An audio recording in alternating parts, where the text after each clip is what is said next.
Okay, so for this part of the lecture in ophthalmology, we're going to focus on what patients' complaints mean and what are the 5 things that patients complain about in terms of their eyes and the 2 things they don't complain about. So they complain about a change in vision, double vision, a change in their appearance, another double, which is either tearing or discharge, and they complain about pain. So those are the 5 things. And we're going to use a diagram here that I've drawn that helps us see it kind of graphically. So let's draw a circle. And then I want you to make a cross through the circle. So there's 4 quadrants. And then we're going to write a change in V, which is a change in vision. We're going to write the number 2, which is double vision. We're going to write a change in APE, which is our abbreviation for change in appearance. I know appearance has 2 P's, but just trust me, put change in APE. Another double, which is a tear that is half colored in and half not, which would indicate tears, clear tears, or cloudy tears, which is discharge. And then a final thing, which is pain. Okay? So that's our diagram. Change in vision, double vision, change in appearance, another double, which is tearing, and pain. Now, it turns out that for most of these things, we're going to separate each of these categories into doubles themselves. So let's start with the change in vision. That is going to be separated into loss of vision or distorted vision. So loss of vision runs the spectrum from just mildly blurry vision to totally blind. And that is different than a distortion of vision, which is wavy vision. So right now, I'm not telling you, and those are this may be pretty non-specific. Like a loss of vision, there's so many different problems that can cause a loss of vision or blurry vision. So you're going to have to do a very broad eye exam in order to figure that out. But it turns out that distortion of vision or wavy vision, where all of a sudden the lines are wavy, is pretty specific to the fovea in the back of the eye, the macula. So things like macular degeneration, which cause bleeding or swelling in the very center of the back of the eye, will cause a distortion of vision. So for those patients, you have to be looking at the back of the eye to solve the problem. But loss of vision is very broad. Let's go to another thing. They complain of double vision. So double vision may be monocular or binocular. Again, we're going to split up change in vision to loss of vision and distortion. We're going to change double vision to monocular double vision or binocular. So monocular double vision means that the image is coming in and it's coming to the eye, but then it's splitting into 2 different images, and it's hitting something that's causing it to do that. So monocular double vision could be from something, let's go from the front of the eye backwards. It could be on the surface, like a bad tear film can cause monocular double vision. It could be a corneal scar that splits the images. Behind that, through the anterior chamber and through the pupil, behind that is the lens. So a lens opacity, like a cataract, could cause monocular double vision. So those patients, when they cover one eye, if they're still seeing double out of one eye, they have monocular double vision. And of course, if they cover that eye, the double vision goes away, but it returns if they cover the other eye. So that's monocular double vision. Binocular double vision is the second kind, where the eyes are looking at 2 different things. So one eye is looking straight, the other eye is looking out, and those patients have binocular double vision if they had a sudden onset as an adult of eyes that either crossed in or drifted out or were vertically misaligned. They would see 2 different things. And for those patients, if you cover one eye, the double vision goes away.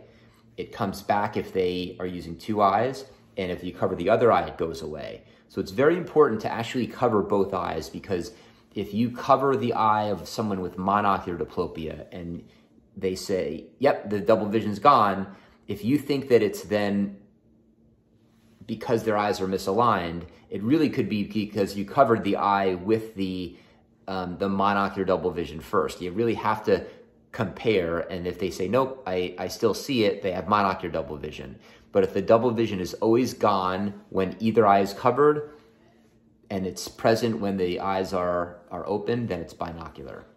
And this is a problem with usually in their extraocular motility is where you're gonna figure out what the problem is with patients with binocular double vision versus patients with monocular double vision, where it's coming in and hitting the eye. There's probably going to be something wrong mostly with the anterior segment part of the examination, and very rarely something in the macula, and even less rare as something in the brain. So far we have a change in vision and double vision.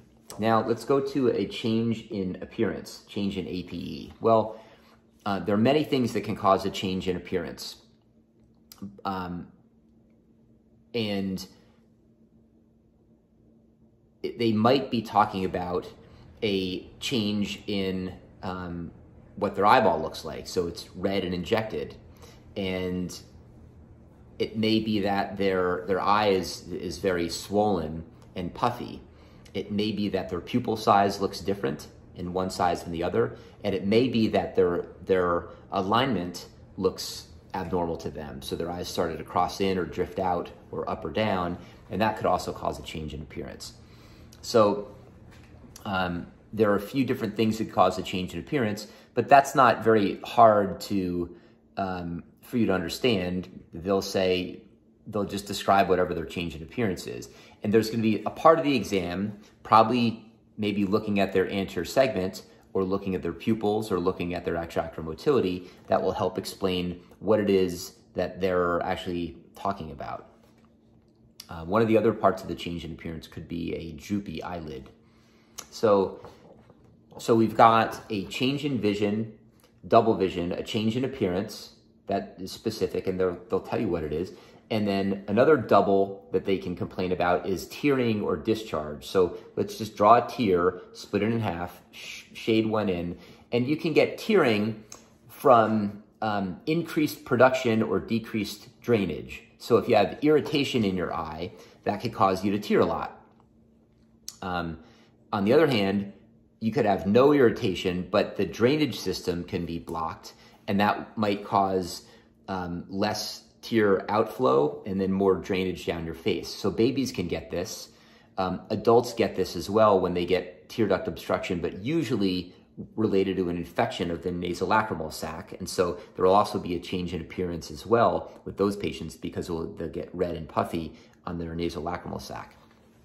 Now, discharge are really clear tears, or let's call it. So you might get that from an infection or an allergy. And you know, if the eyes don't look very red, but they have some discharge that's been coming out of their eyes, and it's been itchy, you might think that that's an allergy, versus if they have a lot more discharge coming out of their eyes, and their eyes are very red and it's very green discharge, you might think it's bacterial conjunctivitis. So it's something pretty easy. So again, they might also have a change in appearance going along with this, not only discharge, but a change in appearance. And that makes it a little bit more specific for you. So when you ask more questions and then see more things on your exam, you may be able to figure out what's going on. Let's talk also about, the next thing will be, so we've gotten a change in vision, double vision, a change in appearance, another double, which is tearing and discharge, and the final thing is pain. Now, pain sounds pretty nonspecific, but we're going to break it up also into two things, just to make it more, let's always break things into doubles if we can, to help us mentally. So the double in this case is going to be either foreign body sensation or aching. So let's talk about foreign body sensation first. When they talk about feeling like there's something in their eye, something's scratching me, something's poking me, the problem is on the surface of the eye. So we should be able to look at the anterior segment and see that the eye's red usually. And with fluorescein and blue light, we can look at the surface of the eye and see scratching on the surface. Let's say that's responsible. Now, instead, they may complain of aching of the eye. So the aching is not from the surface. So you may be able to stain someone with fluorescein drops, put blue light on their surface, and it looks totally normal, but they're still complaining of aching. So their aching might be from something that is in the eye, like inflammation in the eye, like iritis, okay? It can cause you to have an ache, but nothing on the surface can be abnormal. So oftentimes when you have achiness, the most common reason that you're going to have achiness or association with your achiness, I'm going to put right here is, let's just focus on this one, is light sensitivity. It's aching with light sensitivity. So when you have aching around your eye with light sensitivity, what you're thinking is happening is that there's some reason that the ciliary body in the eye is spasming. Like, you ever get a calf cramp? It really hurts. You have to pull on your toe to make it relax. Well, when the ciliary body spasm is in your eye, there's an ache around the eye that can give you an achiness and a headache. And you can get that from iritis, which is inflammation in the eye. But there are other things that can also lead to down the final common pathway that give you ciliary body spasms as well. So if you scratch your eye, a corneal abrasion can also then feel like not only is there something in your eye because your surface is scratched, but it can also cause this aching feeling with light sensitivity that you get when there is ciliary body spasm. If you have a corneal ulcer, same kind of thing. You can feel like there's discomfort on the eye surface, but you can also have an aching feeling. So it's really important to discriminate between an aching eye with light sensitivity versus one with foreign body sensation. And on the eye exam, you're going to help, you're going to be able to see things that will help you figure out, if there is something on the surface that looks like they're linear scratches. Maybe you'll flip the eyelid and see if there's a foreign body. If there's foreign body sensation with achiness, you have to see if there's something on the surface that's able to cause both things. I'm also going to put less commonly that there is aching pain with two other things, and that's aching pain with eye movement and aching pain with nausea and vomiting. So aching pain with eye movement is something you see with optic neuritis, and most patients with optic neuritis have aching pain. It's really important to remember that. Also, aching pain with nausea and vomiting is something that you get with acute angle closure glaucoma. So when the pressure is very high, you can get nausea and vomiting with an aching pain around your eye. So again, most of the time, your pain around your eye is going to be foreign body sensation or aching with light sensitivity, but there are these other rare things you can't forget, which is aching pain with pain on eye movements and aching pain with nausea and vomiting. Now, we said very high pressure that comes on acutely with acute angle closure glaucoma gives you aching pain with nausea and vomiting. But there's also an high elevation in pressure that is chronic, and it's happened over a long period of time, and that's one of the two things that patients don't complain about. So I said that patients will have two things they don't complain about. Well, these are the 5 things they complain about: change in vision, double vision, change in appearance, tearing and discharge, or pain.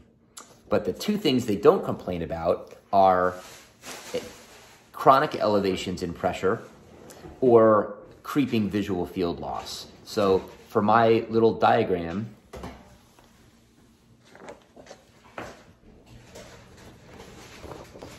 here, really the best thing to do is not only draw this, but then draw a second circle around it, which will remind you that there are 2 circles to remember, which are up here. One red circle and one circle with an X. So the X is to remind us of like a visual field, and they don't complain about often creeping slow visual field loss. And the other thing that you can't see here is pressure. They don't complain about chronically high pressures because it doesn't hurt. So you may need to do an eye exam to pick up these kind of complaints. And so it's important to remember that those two things may be part of what patients complain about. So that is my lecture on the 5 things patients complain about and the 2 things they don't complain about. So now we'll move on to the next part, which is the eye exam, how to do it, and what are all the components of it, as well as our 4 patients that we talked about earlier.